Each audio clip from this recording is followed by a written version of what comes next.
Welcome back to our channel. ഇന്ന് നമ്മൾ ചക്കപ്പഴം കൊണ്ടുള്ള ഒരു വിഭവമാണ് ഉണ്ടാക്കുന്നത്. അത് മറ്റൊന്നുമല്ല, ചക്കപ്പഴം കൊണ്ടുള്ള ഒരു പായസമാണ് ഉണ്ടാക്കുന്നത്. വളരെ ടേസ്റ്റി ആയിട്ടുള്ള ഒരു പായസമാണ്. നമുക്ക് വളരെ പെട്ടെന്ന് തന്നെ തയ്യാറാക്കി എടുക്കുകയും ചെയ്യാം. അപ്പം നമുക്ക് എങ്ങനെയാണെന്ന് വീഡിയോ കണ്ടു നോക്കാം. അതിന് മുന്നേയായിട്ട് നമ്മുടെ ചാനലിൽ ആരെങ്കിലും പുതിയതായിട്ട് വന്നിട്ടുണ്ടെങ്കിൽ ആ സബ്സ്ക്രൈബ് ബട്ടൺ ഒന്ന് പ്രസ് ചെയ്ത് സബ്സ്ക്രൈബ് ചെയ്യുക. അപ്പോൾ തൊട്ടടുത്തൊരു ബെല്ലൈക്കൺ വരും. ആ ബെല്ലൈക്കൺ കൂടി ക്ലിക്ക് ചെയ്ത് ഓൾ എന്നുള്ള നോട്ടിഫിക്കേഷൻ സെലക്ട് ചെയ്യുക. അപ്പോൾ മാത്രമാണ് ഞാൻ ഓരോ പ്രാവശ്യവും വീഡിയോസ് അപ്ലോഡ് ചെയ്യുമ്പോൾ നിങ്ങൾക്ക് നോട്ടിഫിക്കേഷൻ ഉടനെ തന്നെ കിട്ടുകയുള്ളൂ. അതിനായിട്ട് ഞാനിവിടെ ചക്കപ്പഴം ഒരു 15 ചുള എടുത്തിട്ടുണ്ട്. നന്നായിട്ട് പഴുത്തതാണ്, വരിക്കയാണ്, അതും നല്ല മധുരം ഉള്ളതുമാണ്. ഇപ്പം നിങ്ങളുടെ ആവശ്യാനുസരണം നിങ്ങൾ എടുത്തേക്കോ. അപ്പം ഞാനിവിടെ 15 എണ്ണമാണ് എടുത്തേക്കുന്നത്. നന്നായിട്ട് പഴുത്തതെടുക്കാനായിട്ട് പ്രത്യേകം ശ്രദ്ധിക്കുക. അപ്പം ഞാനിത് ചെറുതായിട്ടൊന്ന് അരിഞ്ഞെടുത്തിട്ട് വരാം. ഞാൻ മിക്സിയുടെ വലിയ ജാർ എടുത്തിട്ടുണ്ട്. അതിലേക്ക് ഞാൻ അരിഞ്ഞ ചക്കപ്പഴം ഒന്ന് ഇട്ട് കൊടുക്കുകയാണ്. അപ്പം നമുക്കിതൊന്ന് അരച്ചെടുക്കണം. അതിനുള്ള എളുപ്പത്തിന് വേണ്ടിയാണ് ഇത് ചക്കപ്പഴം ഒന്ന് ചെറുതായിട്ട് അരിഞ്ഞത്. അപ്പം ഞാനിതൊന്ന് മിക്സിയിൽ അരച്ചെടുത്തിട്ട് വരാം. നല്ല ഫൈൻ പേസ്റ്റ് ആയിട്ടാണ് ആക്കിയേക്കുന്നത്. അങ്ങനെ തന്നെയാണ് വേണ്ടത് നമുക്ക്. ഇനി ഞാൻ ഒരു കടായി അടുപ്പത്ത് വെച്ച് അതിലേക്ക് നമ്മുടെ ചക്കപ്പഴത്തിൻ്റെ പേസ്റ്റ് ചേർത്ത് കൊടുക്കുകയാണ്.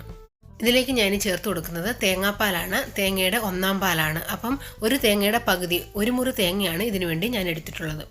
ചക്കപ്പഴത്തിൻ്റെ പേസ്റ്റും തേങ്ങാപ്പാലും കൂടെ നന്നായിട്ട് മിക്സ് ആകുന്നവരെ ഒരു മീഡിയം ഫ്ലെയിമിലിട്ട് ഇളക്കി കൊടുക്കുക. അതിനുശേഷം മാത്രം നമുക്ക് ശർക്കര പാനി ചേർക്കാവുന്നതാണ്. ഇപ്പോൾ ഇത് പാലിൽ നന്നായിട്ട് മിക്സ് ആയിട്ടുണ്ട്. നമുക്കിനി ഇതിലേക്ക് ചേർത്ത് കൊടുക്കേണ്ടത് ശർക്കരയാണ്. അത് ഞാൻ ശർക്കര പാനിയാക്കി വെച്ചിട്ടുണ്ടായിരുന്നു. അപ്പം ഒരു 200 ഗ്രാം ശർക്കരയാണ് ഞാൻ ഇതിലേക്ക് എടുത്തേക്കുന്നത്. അത് നമ്മുടെ മധുരത്തിന് ആവശ്യാനുസരണം ചേർത്ത് കൊടുക്കാവുന്നതാണ്. ഞാൻ ഒന്ന് അരിച്ച് ചേർത്ത് കൊടുക്കുന്നുണ്ട്. അതേപോലെ തന്നെ ചക്കപ്പഴത്തിൻ്റെ മധുരവും കൂടെ നോക്കി നമ്മളുടെ മധുരവും എല്ലാം കൂടെ അനുസരിച്ച് നമുക്ക് ചേർത്ത് കൊടുക്കാവുന്നതാണ്.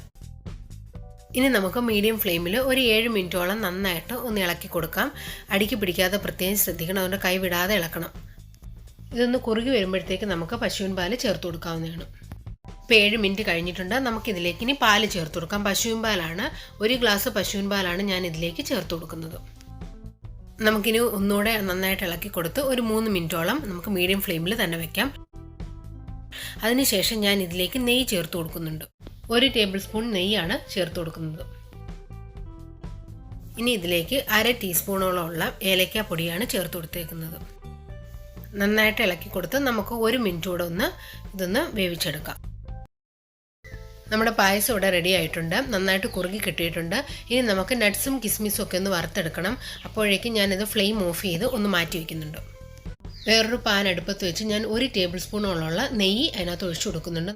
ഇതിലേക്ക് ഞാൻ 1/2 കപ്പോളം വരുന്ന നട്ട്സും കിസ്മിസും പിന്നെ തേങ്ങാ കൊത്തും കൂടാണ് ഇതിലേക്ക് ചേർത്ത് കൊടുത്തേക്കുന്നത്. അതൊക്കെ നമ്മുടെ ആവശ്യാനുസരണം നമുക്ക് ചേർത്ത് കൊടുക്കാവുന്നതാണ്. ഞാനിതൊന്ന് മൂപ്പിച്ചെടുത്തിട്ട് വരാം. നമ്മുടെ നട്ട്സും കിസ്മിസും തേങ്ങാക്കൊത്തും ഒക്കെ നെയ്യിലിപ്പം വറുത്ത് റെഡിയാക്കി എടുത്തിട്ടുണ്ട്. ഞാൻ പായസത്തിലേക്ക് ചേർത്ത് കൊടുക്കാം. അപ്പോൾ ഇത്രയേ ഉള്ളൂ. നമ്മുടെ ചക്കപ്പഴം കൊണ്ടുള്ള അടിപൊളി വെറൈറ്റി ആയിട്ടുള്ള പായസം ഇവിടെ റെഡി ആയിട്ടുണ്ട്. വളരെ എളുപ്പത്തിൽ തന്നെ നമുക്ക് റെഡിയാക്കി എടുക്കാവുന്നതാണ്. നമ്മൾ പശുവിൻ പാലും തേങ്ങാപ്പാലുമാണ് ഇതിനകത്ത് ഒഴിച്ചേക്കുന്നത്. അപ്പം നിങ്ങളെല്ലാവരും ഒന്ന് ട്രൈ ചെയ്ത് നോക്കുക. നിങ്ങൾ ട്രൈ ചെയ്ത് നോക്കിയിട്ട് നിങ്ങളുടെ അഭിപ്രായങ്ങളൊക്കെ കമൻറ്റ് ബോക്സ് വഴി അറിയിക്കുക. ഈ വീഡിയോ ഇഷ്ടപ്പെട്ടെങ്കിൽ ലൈക്ക് ചെയ്യാൻ മറക്കരുത്. അതേപോലെ തന്നെ നിങ്ങളുടെ ഫ്രണ്ട്സിനും ഫാമിലിക്കും ഒക്കെ ഒന്ന് ഷെയർ ചെയ്ത് കൊടുക്കുക. പിന്നെ ഈ ചാനൽ ആരെങ്കിലും ആദ്യമായിട്ട് കാണുന്നെങ്കിൽ ആ സബ്സ്ക്രൈബ് ബട്ടൺ ഒന്ന് പ്രസ് ചെയ്ത് സബ്സ്ക്രൈബ് ചെയ്യുക. അപ്പോൾ തൊട്ടടുത്തൊരു ബെല്ലൈക്കൺ വരും. ആ ബെല്ലൈക്കൺ കൂടി പ്രസ് ചെയ്ത് ഓൾ നോട്ടിഫിക്കേഷൻ സെലക്ട് ചെയ്യുക. അപ്പം നമുക്ക് അടുത്തൊരു വീഡിയോ ആയിട്ട് ഉടനെ കാണാം.